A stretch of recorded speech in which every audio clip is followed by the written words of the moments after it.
My 5-year-old drew our family, me, her, Daddy, and a fourth person. I asked who it was. She said, "That's Daddy's friend who comes when you're at work. She's nice." His HR department called about payroll. Quick question about his paternity leave from 2019. "We don't have children. He told me he couldn't have any." They thought I was still deaf. At Thanksgiving dinner, I heard his mother whisper, "Is the new one coming Friday or her?" My husband whispered back, "She never comes anywhere. That's the whole point of her." Before my C-section, the nurse handed my husband the forms and said, "Sign here, same as last time." I was having my first baby. 2 days later, a bouquet arrived. "Congrats on baby number 2, HR. Hi, I'm Maya. On this channel, we analyze real relationship cases. Cheating suspicions, red flags, am I overreacting, questions. Today's 4 cases share one devastating thread. The truth didn't come from a confession. It came from someone or something that had no idea it was revealing a secret. A 5-year-old's crayon drawing, a routine call from an HR department, a whispered conversation at a family dinner, and a nurse who said 4 words that shouldn't have been possible. In each case, we'll ask, what do you do when the truth arrives? Through the most innocent messenger imaginable. If you have a relationship situation you'd like me to analyze anonymously in a future video, you can send it to the email in the description. Please remove real names, private details, and anything that could identify you or another person. This channel is not professional therapy. It's for relationship analysis and discussion. But your story may help someone else feel less alone. Let's get started with today's relationship analysis.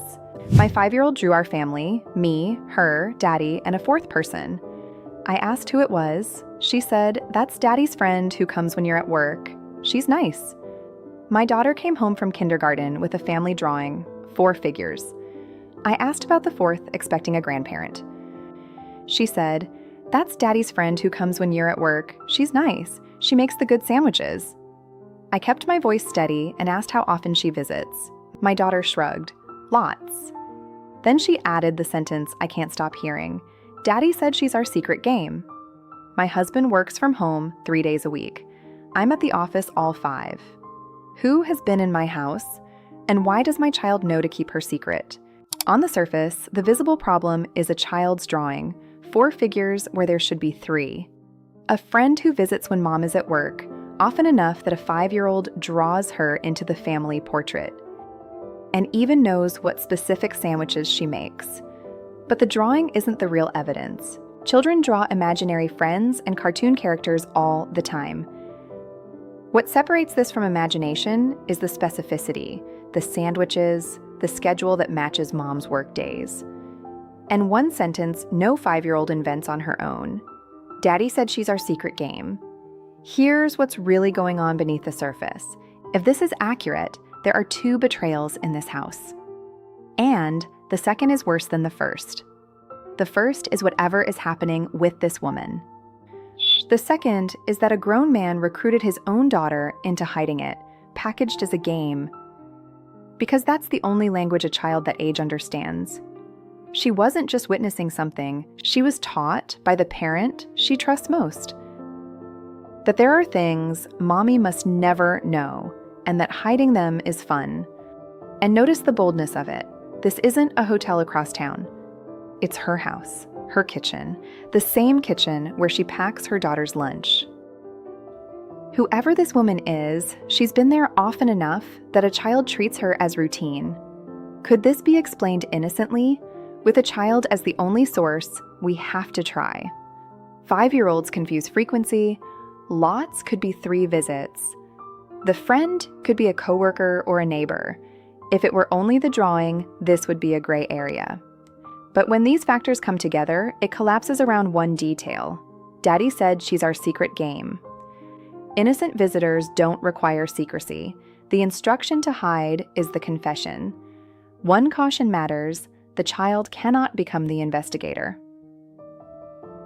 Turning a 5-year-old into a source repeats the exact harm he committed. Whatever happens next has to happen between the adults. In this situation, the boundary statement that could be used is, "Our daughter told me about the friend who visits when I'm at work and that you called it a secret game." I'm not asking you to explain her words. I'm asking you to explain yours. Who is she, and why did our child need to be part of hiding her? Children don't understand affairs, but they understand secrets. And the moment a parent hands a child a secret to carry, the betrayal has already doubled.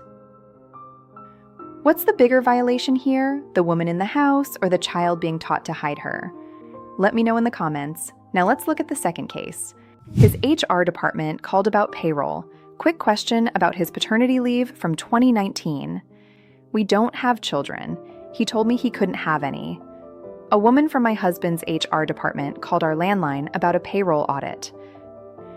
Just confirming his paternity leave dates from 2019, 6 weeks, correct? I said she must have the wrong employee. She read his full name, his ID number, and then, apologizing for the confusion, the baby's date of birth, October 2019. We were trying for a baby in 2019 until he came home from a urologist appointment, crushed, and told me he was sterile. I grieved children for him. I stayed. The HR file says that same year, he took 6 weeks off to hold someone else's newborn or his own. On the surface, the visible problem is a payroll record. 6 weeks of paternity leave taken in 2019 documented with his name, his employee ID, and a baby's date of birth. Bureaucracies make mistakes, but they rarely invent 6-week absences that payroll approved and the employee himself requested. And behind that record sits a second, older claim, the urologist appointment, the sterility diagnosis. The night he came home crushed and she comforted him. If the HR record is real, that night was a performance. And it's the performance, not the paperwork, that this case is really about. Here's what's really going on beneath the surface. Most affair discoveries reveal what a partner did. This one reveals what a partner engineered. Think about what the sterility story accomplished. It didn't just hide a child, it closed a door inside the marriage permanently. No more trying, no more questions about why it isn't happening. One fabricated diagnosis, and the entire topic of children was sealed off, with her grieving on his behalf. She comforted him for the lie he was telling her. That's what separates this from ordinary infidelity. The manufactured grief. She spent years mourning children she believed they couldn't have, while he was apparently welcoming one. And the leave itself deserves a hard look. Hiding a mistake looks like a weekend visit, an envelope of cash. 6 formal weeks, requested, documented, planned, is the act of a man showing up as a father. His workplace knew that version of him. His wife got the sterile one. Could this be explained innocently? The space is narrow, but it exists. HR systems contain errors, leave miscoded, data migrations gone wrong. Some companies grant parental leave for adoption with an extended family or guardianship of a relative's child. But when these factors come together, the innocent path has to survive 2 tests, not 1. The record must be wrong, and the sterility story must be true. Even if the leave is a clerical error, a separate question waits. Was there ever a urologist? A man with nothing to hide can produce that report in a day. In this situation, the boundary statement that could be used is, HR called about your paternity leave from 2019. I need real answers, not reactions. First, whose child was that leave for? Second, I want to see the urology report you told me about that year. If both answers are simple, this ends tonight. This ties the record and the diagnosis together, gives him one clean exit if he's innocent, and makes silence itself an answer. The cruelest lies aren't the ones that hide what someone did. They're the ones that redesign what you're allowed to want. Which betrayal cuts deeper here, the possible child, or the years she spent grieving one because he told her she couldn't have any? Let me know in the comments. Now let's hear another case. They thought I was still deaf. At Thanksgiving dinner, I heard his mother whisper, Is the new one coming Friday or her? My husband whispered back, "She never comes anywhere. That's the whole point of her." I lost most of my hearing in an accident 4 years ago. His family adapted lovingly, always seating me at the end, speaking freely around me. Last year, I got a cochlear implant. I told almost no one. I wanted to surprise them at Thanksgiving. At dinner, his mother leaned to him and whispered, "Is the new one coming to the lake house Friday, or is she coming?" My husband whispered back, "She never comes anywhere. That's the whole point of her." I smiled. I passed the potatoes. I've been recording every family dinner since. Friday is in 2 days. On the surface, the problem is one whispered exchange at a holiday table. A mother asking her son which woman is coming to the lake house. 12 seconds, maybe less. But those 12 seconds contain 3 revelations. There is a new one. There is a lake house schedule that accommodates her. And there is a family that knows and plans around it. This isn't the discovery of an affair, it's the discovery of a system. Here's what's really going on beneath the surface, and it's the sentence that outweighs everything else. She never comes anywhere. That's the whole point of her. Not she doesn't like the lake house, not she's busy. The whole point of her. In one phrase, her husband defined her role, the stationary one, whose absence isn't a problem to manage, but a feature to rely on. Her disability wasn't just something the family adapted to, it became infrastructure, load-bearing for his second life. And notice who he said it to, his mother. Casually, in the shorthand of people who've had this conversation many times. When a betrayal requires that many quiet participants, the marriage wasn't being deceived by one man. It was being managed by a household. There's also her response. She smiled, she passed the potatoes. Then she calmly began recording every single word. Some will call that cold. I'd call it something else. For 4 years, this family spoke freely because they believed she couldn't witness. Her composure was the moment the power changed hands, and only she knew it. Could this be explained innocently? Overheard fragments can mislead. The new one could be a relative's girlfriend. If she'd heard only the mother's question, this would deserve the benefit of the doubt. But when these factors come together, the innocent readings collapse against his answer. That's the whole point of her has no wholesome interpretation. One caution: recording laws vary by state, and evidence gathered in anger can complicate more than it clarifies. Her most protective move before Friday may be a consultation, legal, not emotional. When a family has organized itself around your absence, you don't negotiate with the household, you protect yourself from it. In this situation, the boundary statement that could be used is, "I got the implant a year ago. I've heard every dinner since, including what the whole point of me is. I'm not asking you to explain. I'm telling you that I know, and everything I do next will be on my timeline, not yours." Notice what this doesn't do. It doesn't ask a question. There's nothing left to ask. The most dangerous thing you can hand a betrayed person is time, and everyone at that table gave her a year of it without knowing. What would you do with Friday? Confront him before the lake house, or let it play out and keep building the record? Let me know in the comments. Now let's look at a different situation. They were prepping me for an emergency C-section when the nurse handed my husband the consent forms and said warmly, "Sign here, same as last time." I was having my first child. Through the fear and the monitors, I still caught his face. He didn't correct her. In recovery, I asked. He said she'd confused him with another father. 2 days later, a bouquet arrived at my hospital room. No florist name. The card read, "Congrats on baby number 2, and R." My son is 4 days old. I haven't asked yet who R is. I'm afraid I already know there's a last time. On the surface, the problem is 2 small events, days apart. A nurse says, "Same as last time," while handing a father consent forms. A bouquet arrives with a card congratulating him on baby number 2, signed only R. Either alone might survive as a coincidence. Nurses see hundreds of fathers, faces blur.